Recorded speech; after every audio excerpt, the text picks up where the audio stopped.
3, 2, 1, start. The only crucial point which was vehemently argued before me was the plea of alibi of the petitioners full stop. According to learned counsel for the petitioners, on the day, date and time of alleged incident, petitioner being constable of Elliot Force was present on his duty while petitioner being student of BSc Forestry at Pakistan Forest Institute Peshawar, was in the hostel for preparation of forest mathematics paper to be held on the next date of occurrence, that is 24/4/2014 full stop. We are confronted with the record, wherein the pleas of alibi of both the petitioners have been reinvestigated by a special investigation team, constituted by Superintendent of Police on the written requests of the petitioners full stop. No doubt, during inquiry the special investigation team has recorded statements of some officials of the Elliot Force qua presence of petitioner with them on 23/4/2014, but there is no mention in their statements to specifically depict that he was present on his duty on the day and relevant time of incident full stop. Similar, is the case of petitioner,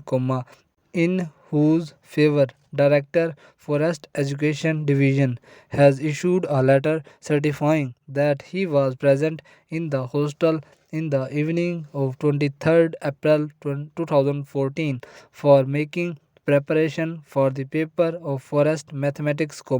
which was to be held on 24th April, 2014 full stop nupara. Admittedly,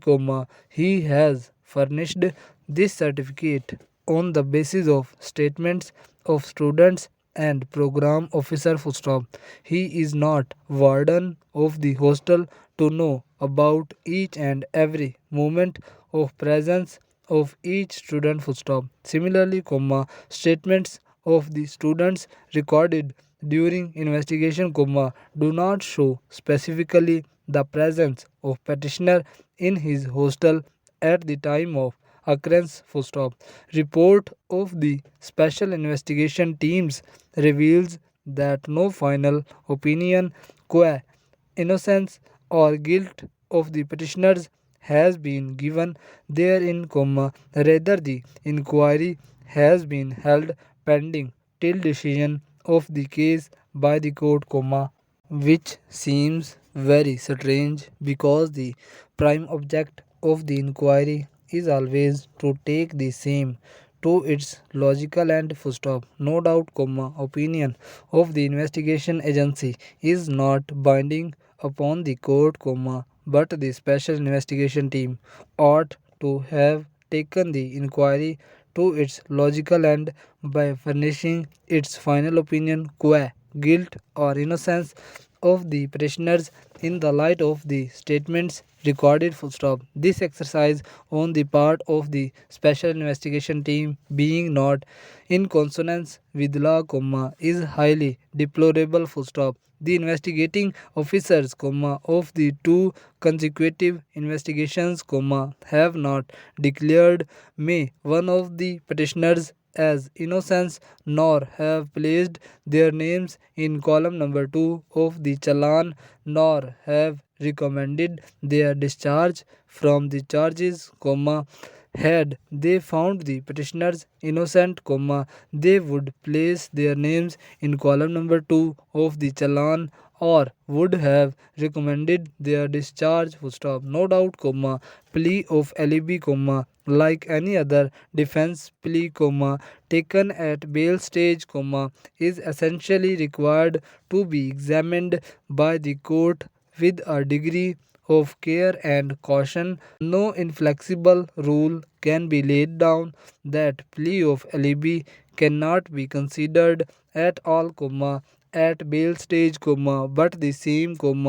in every case is to be considered in the context of its on facts and circumstances full stop. As regard plea of alibi in the instant case, as discussed earlier, the special investigation team, has not taken the inquiry to its logical end, from which any concrete inference can be drawn one way or the other, therefore, in these eventualities, keeping in view the peculiar facts and circumstances of the instant case, now it would be the trial court, who shall determine the veracity and credibility of plea of alibi, by thrashing the defense evidence full stop and closed.